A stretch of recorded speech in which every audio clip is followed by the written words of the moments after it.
ओम श्री गणेशाय नमः। ओम नमो भगवते वासुदेवाय नमः। दोस्तों, बृहस्पतिवार का दिन भगवान विष्णु को समर्पित है। कहते हैं कि जो व्यक्ति हर गुरुवार को भगवान विष्णु की पूजा करता है और गुरुवार की कथा सुनता है, गुरु बृहस्पति और भगवान विष्णु की कृपा से उनकी सभी परेशानियां दूर हो जाती है। लेकिन गुरुवार के व्रत कथा और पूजा के कुछ नियम हैं, जिनका बड़ी ही सावधानी से पालन करना चाहिए। गुरुवार व्रत पूजा कथा में कई ऐसी बातें बताई गई है, जिन्हें मनुष्य को ध्यान पूर्वक अपनाना चाहिए। कहते हैं कि जो व्यक्ति श्रद्धा भाव से गुरुवार को भगवान विष्णु की पूजा करता है और गुरुवार व्रत की कथा कहता और सुनता है, उसकी गरीबी और कष्ट को भगवान विष्णु दूर कर देते हैं। जीवन में सुख समृद्धि के लिए गुरुवार के दिन आप भी इस गुरुवार व्रत कथा को सुने। बृहस्पतिवार के दिन सूर्योदय से पहले उठे और नित्य कर्म से निवृत्त होकर पीले रंग के वस्त्र पहने। इसके बाद पूरे घर में गंगा जल छिड़के। इसके बाद पूजा घर में श्री हरि विष्णु की मूर्ति या चित्र स्थापित करें। फिर पीले रंग के गंध पुष्प और अक्षत चढ़ाए। इसके बाद चना गुड़ और मुनक्का चढ़ाकर विधि विधान से पूजन करें। इसके बाद व्रत की कथा पढ़े। कथा पढ़ने के बाद केले के पेड़ में जल चढ़ाए। तो चलिए दोस्तों, हम श्रवण करें बृहस्पतिवार व्रत कथा। तो प्रेम से बोलो, बृहस्पति महाराज की जय। दोस्तों, प्राचीन समय की बात है। भारतवर्ष में एक राजा राज्य करता था। वह बड़ा प्रतापी और दानी था। वह नित्य गरीबों और ब्राह्मणों की सेवा सहायता करता था। वह प्रतिदिन मंदिर में भगवान दर्शन करने जाता था, लेकिन यह बात उसके पत्नी को अच्छी नहीं लगती थी। वो ना ही पूजन करती थी और ना ही दान करने में उसका मन लगता था। एक दिन राजा शिकार खेलने वन को गए हुए थे, तो रानी और दासी महल में अकेली थी। उसी समय बृहस्पति देव साधु के वेश में राजा के महल में भिक्षा के लिए गए और भिक्षा मांगी, तो रानी ने भिक्षा देने से मना कर दिया। रानी ने कहा कि हे साधु महाराज, मैं तो दान पुण्य से तंग आ गई हूँ। इस कार्य के लिए मेरे पतिदेव ही बहुत है। अब आप ऐसा कृपा करें कि सारा धन नष्ट हो जाए तथा मैं आराम से रह सकूं। साधु ने कहा कि देवी, तुम तो बड़ी अजीब हो। धन और संतान से कौन दुखी होता है? इसकी तो सभी कामना करते हैं। पापी भी पुत्र और धन की इच्छा करते हैं। अगर तुम्हारे पास अधिक धन है तो भूखे मनुष्य को भोजन कराओ, पियाऊ लगवाओ, ब्राह्मणों को दान दो, कुआं, तालाब, बावरी, बाग बगीचा आदि का निर्माण कराओ, मंदिर, पाठशाला, धर्मशाला बनवाकर दान दो, निर्धनों की कुंवारी कन्याओं का विवाह कराओ, साथ ही यज्ञ आदि कर्म करो। अपने धन को शुभ कार्यों में खर्च करो। ऐसा करने से तुम्हारा नाम परलोक में सार्थक होगा एवं स्वर्ग की प्राप्ति होगी। लेकिन रानी पर उपदेश का कोई प्रभाव न पड़ा। वह बोली कि महाराज, मुझे ऐसे धन की आवश्यकता नहीं जिसको मैं अन्य लोगों को दान दूं, जिसको रखने और संभालने में ही मेरा सारा समय नष्ट हो जाए। अब आप ऐसी कृपा करें कि सारा धन नष्ट हो जाए तथा मैं आराम से रह सकूं। साधु ने उत्तर दिया कि यदि तुम्हारी ऐसी इच्छा है तो जैसा मैं तुम्हें बताता हूँ तुम वैसा ही करना। बृहस्पतिवार को घर को गोबर से लिपना, अपने केसों को पीली मिट्टी से धोना, राजा से कहना कि वह बृहस्पतिवार को हजामत बनवाए, भोजन में मांस मदिरा खाना और कपड़ा धोबी के यहाँ धुलने डालना। ऐसा करने से 7 बृहस्पतिवार में ही आपका सारा धन नष्ट हो जाएगा। इतना कहकर वह साधु महाराज वहाँ से अंतर्ध्यान हो गए। इसके बाद रानी ने वही किया जो साधु ने बताया था। 3 बृहस्पतिवार ही बीते थे कि उसका समस्त धन संपत्ति नष्ट हो गया और भोजन के लिए राजा रानी तरसने लगे। तब एक दिन राजा ने रानी से कहा कि तुम यहाँ पर रहो, मैं दूसरे देश में चाकरी के लिए जाता हूँ, क्योंकि यहाँ पर मुझे सभी मनुष्य जानते हैं, इसीलिए कोई कार्य नहीं कर सकता। देश चोरी परदेश भीख बराबर है। ऐसा कहकर राजा परदेश चला गया। वह जंगल को जाता और लकड़ी काट कर लाता, शहर में बेचता। इस तरह जीवन व्यतीत करता। इधर राजा के बिना रानी और दासी दुखी रहने लगी। किसी दिन भोजन मिलता और किसी दिन जल पीकर ही वो रह जाती। एक समय जब रानी और दासियों को 7 दिन बिना भोजन के रहना पड़ा, तो रानी ने अपने दासी से कहा कि हे दासी, पास ही के नगर में मेरी बहन रहती है, वह बड़ी धनवान है, तो उसके पास जा और 5 सेर बेझर मांग के ले आ, ताकि कुछ समय के लिए थोड़ा बहुत गुजर बसर हो जाए। दासी रानी के बहन के पास गई। उस दिन बृहस्पतिवार था। रानी का बहन उस समय बृहस्पतिवार की कथा सुन रही थी। दासी ने रानी की बहन को अपने रानी का संदेश दिया, लेकिन रानी के बहन ने कोई उत्तर नहीं दिया। जब दासी को रानी की बहन से कोई उत्तर नहीं मिला, तो वह बहुत दुखी हुई। उसे क्रोध भी आया। दासी ने वापस आकर रानी को सारी बात बता दी। सुनकर रानी ने कहा कि दासी, इसमें उसका कोई दोष नहीं है। जब बुरे दिन आते हैं तब कोई सहारा नहीं देता। अच्छे बुरे का पता विपत्ति में ही लगता है। जो ईश्वर की इच्छा होगी वही होगा। यह सब हमारे भाग्य का दोष है। यह सब कहकर रानी ने अपने भाग्य को कोसा। उधर रानी की बहन ने सोचा कि मेरी बहन की दासी आई थी, लेकिन मैं उससे नहीं बोली, इससे वो बहुत दुखी हुई होगी। कथा सुनकर और पूजा समाप्त कर वह अपने बहन के घर गई और कहने लगी कि हे बहन, मैं बृहस्पतिवार का व्रत कर रही थी। तुम्हारी दासी गई, लेकिन जब तक कथा होती है तब तक ना उठते हैं और ना ही बोलते हैं, इसलिए मैं नहीं बोली। कहो, दासी क्यों गई थी? रानी बोली कि बहन, हमारे घर अनाज नहीं था। ऐसा कहते कहते रानी की आंखें भर आई। उसने दासिया समेत 7 दिन तक भूखा रहने के बाद भी अपने बहन को बता दी। इसीलिए मैंने दासी को तुम्हारे पास 5 सेर बेजल लेने के लिए भेजा था। रानी की बहन बोली कि बहन देखो, बृहस्पति देव सबकी मनोकामना पूर्ण करते हैं। देखो, शायद तुम्हारे घर में अनाज रखा हो। पहले तो रानी को विश्वास ही नहीं हुआ, परंतु बहन के आग्रह करने पर उसने दासी को अंदर भेजा। दासी घर के अंदर गई तो वहाँ पर उसे एक घड़ा बेझर से भरा मिला। उसे बड़ी हैरानी हुई। उसने बाहर आकर रानी को बताया। दासी रानी से कहने लगी कि हे रानी, जब हमको भोजन नहीं मिलता तो हम व्रत ही तो करते हैं, इसीलिए क्यों ना इनसे व्रत और कथा की विधि पूछ ली जाए। हम भी व्रत किया करेंगे। दासी के कहने पर रानी ने अपने बहन से बृहस्पतिवार व्रत के बारे में पूछा। उसके बहन ने बताया कि बृहस्पतिवार के व्रत में चने की दाल, गुड़ और मुनक्का से विष्णु भगवान का और केले के वृक्ष के जड़ में पूजन करे और दीपक जलाए और कथा सुने। उस दिन एक ही समय भोजन करे। भोजन में पीले खाद्य पदार्थ का सेवन जरूर करे।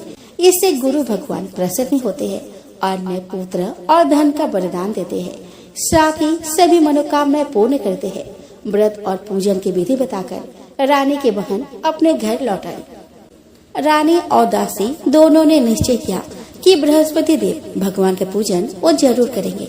7 रोज बाद जब बृहस्पतिवार आया तो उन्होंने व्रत रखा।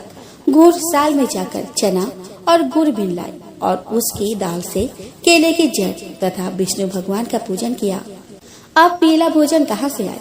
दोनों बड़ी दुखी हुई, परंतु उन्होंने व्रत किया था, इसीलिए बृहस्पति देव भगवान प्रसन्न थे। एक साधारण व्यक्ति के रूप में वे 2 थालों में पीला भोजन लेकर आए और दासी को देकर बोले कि हे दासी, यह भोजन तुम्हारे और तुम्हारी रानी के लिए है, इसे तुम दोनों ग्रहण करना। दासी भोजन पाकर बहुत प्रसन्न हुई। उसने रानी से कहा कि चलो रानी जी, भोजन कर लो। परंतु रानी को भोजन आने के बारे में कुछ भी पता न था, इसीलिए उसने कहा कि जा तू ही भोजन कर ले, क्योंकि तू व्यर्थ में हमारी हंसी उड़ाती है। तब दासी ने कहा कि एक व्यक्ति भोजन दे गया है। तब रानी ने कहा कि वह व्यक्ति तेरे लिए ही भोजन दे गया है, तू ही भोजन कर। तब दासी ने कहा कि वह व्यक्ति हम दोनों के लिए 2 थालों में सुंदर पीला भोजन दे गया है, इसलिए मैं और आप दोनों ही साथ साथ भोजन करेंगे। यह सुनकर रानी बहुत प्रसन्न हुई और दोनों ने गुरु भगवान को नमस्कार कर भोजन किया। उसके बाद से वे प्रत्येक बृहस्पतिवार को गुरु भगवान का व्रत और पूजन करने लगी। बृहस्पति भगवान की कृपा से उनके पास धन हो गया। लेकिन रानी फिर पहले की तरह आलस्य करने लगी। तब दासी बोली कि देखो रानी, तुम पहले भी इस प्रकार आलस्य करती थी। तुम्हें धन के रखने में कष्ट होता था, इस कारण सभी धन नष्ट हो गया। अब गुरु भगवान की कृपा से धन मिला है तो फिर तुम्हें आलस्य होता है।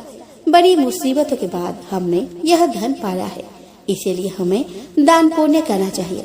अब तुम भूखे मनुष्य को भोजन कराओ, पियायु लगवाओ, ब्राह्मणों को दान दो, कुआं, तालाब, बावड़ी और बाग बगीचे आदि का निर्माण कराओ, मंदिर, पाठशाला और धर्मशाला बनाकर दान दो, निर्धनों की कुंवारी कन्याओं का विवाह कराओ, साथ ही यज्ञ आदि कर्म करो और अपने धन को शुभ कार्य में खर्च करो, जिससे तुम्हारे कुल का यश बढ़े और स्वर्ग प्राप्त हो और पितर प्रसन्न हो। दासी की बात मानकर रानी शुभ कर्म करने लगी, उसका यश बढ़ने लगा। एक दिन रानी और दासी आपस में विचार करने लगे कि ना जाने राजा किस दशा में होंगे। उनकी कोई खोज खबर भी नहीं है। उन्होंने श्रद्धा पूर्वक बृहस्पति भगवान से प्रार्थना की कि राजा जहाँ कहीं भी हो शीघ्र वापस आ जाए। उस रात्रि को बृहस्पति देव ने राजा को स्वप्न में कहा कि हे राजा, उठ, तेरी रानी तुझको याद करती है, अपने देश को लौट जा। राजा प्रातः काल उठा और जंगल से लकड़ी काटने के लिए जंगल की ओर चल पड़ा। जंगल से गुजरते हुए विचार करने लगा कि रानी की गलती से उसे कितने दुख भोगने पड़े। राजपाट छोड़कर जंगल में आकर उसे रहना पड़ा। जंगल से लकड़ी काटकर शहर में बेचकर गुजारा करना पड़ा और अपनी दशा को याद करके व्याकुल होने लगा। उसी समय राजा के पास बृहस्पति देव साधु के वेश में आकर बोले कि हे लक्कड़हारे, तुम इस सुनसान जंगल में किस चिंता में बैठे हो, मुझे बतलाओ। यह सुनकर राजा के नेत्रों में जल भर आया। साधु की वंदना कर राजा ने अपनी संपूर्ण कहानी सुना दी। महात्मा दयालु होते हैं।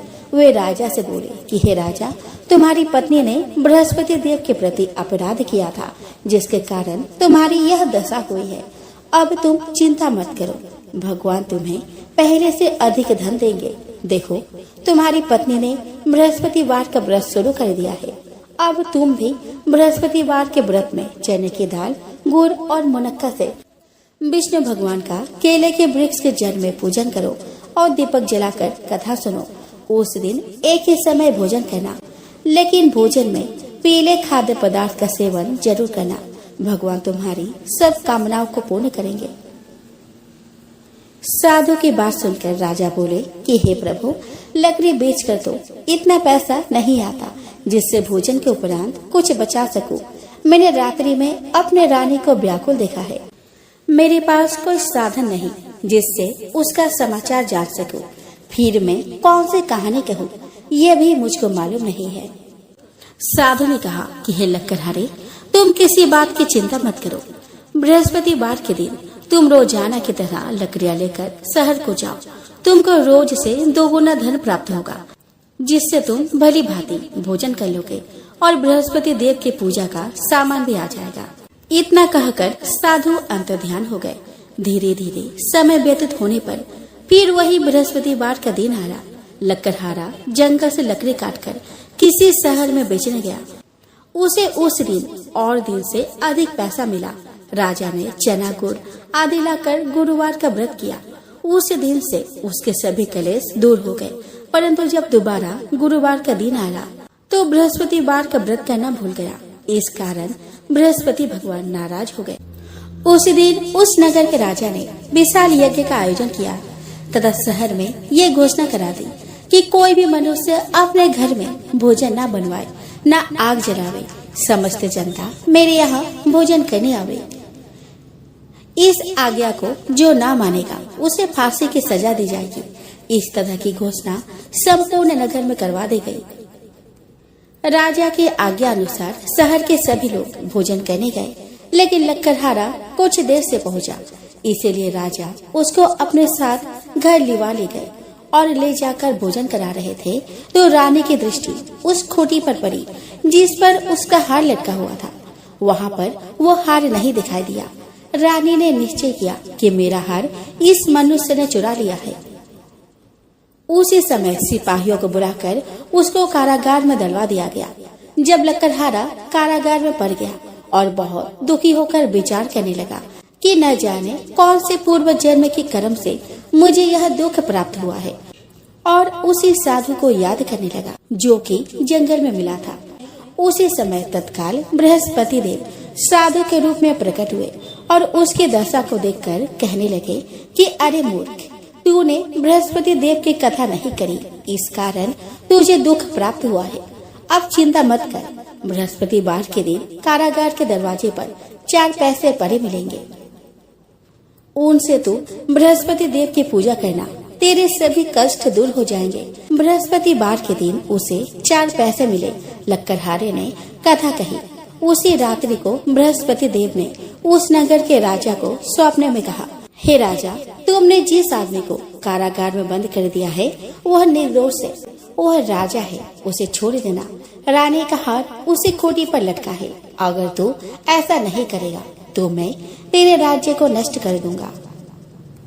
इस तरह रात्रि के स्वप्न को देखकर राजा प्रातः काल उठा और खूंटी पर हारे देखकर लकड़हारे को बुलाकर क्षमा मांगी तथा लकड़हारे को योग्य सुंदर वस्त्र आभूषण देकर विदा कर दिया। बृहस्पति देव की आज्ञा अनुसार लकड़हारा अपने नगर को चल दिया। राजा जब अपने नगर के निकट पहुंचा तो उसे बड़ा आश्चर्य हुआ। नगर में पहले से अधिक बाग, तालाब, कुएं तथा बहुत सी धर्मशाला, मंदिर आदि बन गई है। राजा ने पूछा कि यह किसका बाग है और धर्मशाला है, तो नगर के सब लोग कहने लगे कि यह सब रानी और बांदी के है। तो राजा को आश्चर्य हुआ और गुस्सा भी आया। जब रानी ने यह खबर सुनी कि राजा आ रहे हैं तो उन्होंने बांदे से कहा कि हे दासी, देखो राजा हमको कितनी बुरी हालत में छोड़ गए थे, हमारी ऐसी हालत देखकर वह लौट न जाए, इसीलिए तू दरवाजे पर खड़ी हो जा। आज्ञा के अनुसार दासी दरवाजे पर खड़ी हो गई। राजा आए तो उन्हें अपने साथ लिवा लाई। तब राजा ने क्रोध करके अपने रानी से पूछा कि यह धन तुम्हें कैसे प्राप्त हुआ है। तब उन्होंने कहा कि हमें यह सब धन बृहस्पति देव के इस व्रत के प्रभाव से प्राप्त हुआ है। राजा ने निश्चय किया कि 7 रोज बाद तो सभी बृहस्पति देव का पूजन करते हैं, परंतु मैं प्रतिदिन दिन में 3 बार कहानी तथा रोज व्रत किया करूंगा। अब हर समय राजा के दुपट्टे में चने की दाल बंधी रहती तथा वह दिन में 3 बार कहानी कहता। एक रोज राजा ने विचार किया कि चलो अपने बहन के यहाँ हो आवे। इस तरह निश्चय कर राजा घोड़े पर सवार हो अपने बहन के यहाँ को चलने लगा। मार्ग में उसने देखा कि कुछ आदमी एक मुर्दे को लिए जा रहे हैं। उन्हें रोककर राजा कहने लगा कि अरे भाइयों, मेरी बृहस्पति देव की कथा सुन लो। वे बोले कि लो, हमारा तो आदमी मर गया है और इसको अपनी कथा के पड़ी है। परंतु कुछ आदमी बोले कि अच्छा कहो, हम तुम्हारी कथा भी सुन लेंगे। राजा ने दाल निकाली और जब कथा आधी हुई तो मुर्दा हिलने लग गया, और जब कथा समाप्त हुई तो राम राम करके मनुष्य उठकर खड़ा हो गया। आगे मार्ग में उसे एक किसान खेत में हल चलाता मिला। राजा ने उसे देख और उससे बोला कि अरे भाई, तुम मेरी बृहस्पतिवार की कथा सुन लो। किसान बोला, जब तक मैं तेरी कथा सुनूंगा तब तक 4 हरैया जोत लूंगा। जा अपनी कथा किसी और को सुनाना। इस तरह राजा आगे चलने लगा। राजा के हटते ही बैल पछाड़ खाकर गिर गए और किसान के पेट में बड़ी जोर का दर्द होने लगा। उस समय उसकी माँ रोटी लेकर आई। उसने जब यह देखा तो अपने पुत्र से सब हाल पूछा और बेटे ने सभी हाल कह दिया। तो बूढ़िया दौड़ी दौड़ी उस घुड़सवार के पास गई और उससे बोली कि मैं तेरी कथा सुनूंगी, तू अपनी कथा मेरे खेत पर चल कर ही कहना। राजा ने बुढ़िया के खेत पर जाकर कथा कही, जिसके सुनते ही वह बैल उठ खड़ा हुए और किसान के पेट का दर्द भी बंद हो गया। राजा अपने बहन के घर पहुंचा। बहन ने भाई की खूब मेहमानी की। दूसरे रोज प्रातः काल राजा जगा तो वह देखने लगा कि सब लोग भोजन कर रहे हैं। राजा ने अपने बहन से कहा कि ऐसा कोई मनुष्य है जिसने भोजन नहीं किया हो, मेरी बृहस्पतिवार की कथा सुन ले। बहन बोली कि भैया, यह देश ऐसा ही है कि पहले यहाँ लोग भोजन करते हैं, बाद में अन्य काम करते हैं। आप रुको, अगर कोई पड़ोस में है तो मैं उसे दिखाती हूँ। वह ऐसा कहकर देखने चली गई, परंतु उसे कोई ऐसा व्यक्ति नहीं मिला जिसने भोजन न किया हो। अतः वह एक कुम्हार के घर गई जिसका लड़का बीमार था। उसे मालूम हुआ कि उनके यहाँ 3 रोज से किसी ने भोजन नहीं किया है। रानी ने अपने भाई की कथा सुनने के लिए कुम्हार से कहा और वह तैयार हो गया। राजा ने जाकर बृहस्पतिवार की कथा कही, जिसको सुनकर उसका लड़का ठीक हो गया। अब तो राजा की प्रशंसा होने लगी। एक रोज राजा ने अपने बहन से कहा कि हे बहन, हम अपने घर जाएंगे, तुम भी तैयार हो जाओ। राजा के बहन ने अपने सास से कहा तो सास ने कहा कि हाँ चली जा, परंतु अपने लड़कों को मत ले जाना, क्योंकि तेरे भाई के कोई औलाद नहीं है। बहन ने अपने भैया से कहा कि हे भैया, मैं तो चलूंगी, पर कोई बालक नहीं जाएगा। राजा बोला कि जब कोई बालक ही नहीं चलेगा तब तुम ही क्या करोगी। बड़ी दुखी मन से राजा अपने नगर को लौट आया। राजा ने अपने रानी से कहा, हम निर्वंशी है, हमारा मुंह देखने का धर्म नहीं है। वह बहुत दुखी हो गया और कुछ भोजन आदि भी नहीं किया। रानी बोली कि हे प्रभु, बृहस्पति देव ने हमें सब कुछ दिया है, वह हमें औलाद भी अवश्य देंगे। उसी रात को बृहस्पति देव ने राजा से स्वप्न में कहा कि हे राजा, उठ, सभी सोच त्याग दे, तेरी रानी गर्भ से है। राजा की यह बात सुनकर बड़ी खुशी हुई। 9वें महीने में उसके गर्भ से एक सुंदर पुत्र पैदा हुआ। तब राजा बोला कि हे रानी, स्त्री बिना भोजन के रह सकती है, पर बिना कहे नहीं रह सकती। जब मेरी बहन आवे तो मुझसे कुछ मत कहना। रानी ने सुनकर हाँ कर दिया। जब राजा की बहन ने यह शुभ समाचार सुना तो वह बहुत खुश हुई और बधाई लेकर अपने भाई के यहाँ आई। तभी रानी ने कहा कि घोड़ा चढ़कर तो नहीं आई, गधा चढ़ ही आई। राजा की बहन बोली कि भाभी, मैं इस प्रकार न कहती तो तुम्हें औलाद कैसे मिलती। बृहस्पति देव ऐसे ही है, जैसे जिसके मन में कामनाएं हैं सभी को पूर्ण करते हैं। जो सद्भावना पूर्वक बृहस्पतिवार का व्रत करता है एवं कथा पढ़ता है अथवा सुनता है, दूसरों को सुनाता है, बृहस्पति देव उसके सभी मनोकामनाएं पूर्ण करते हैं।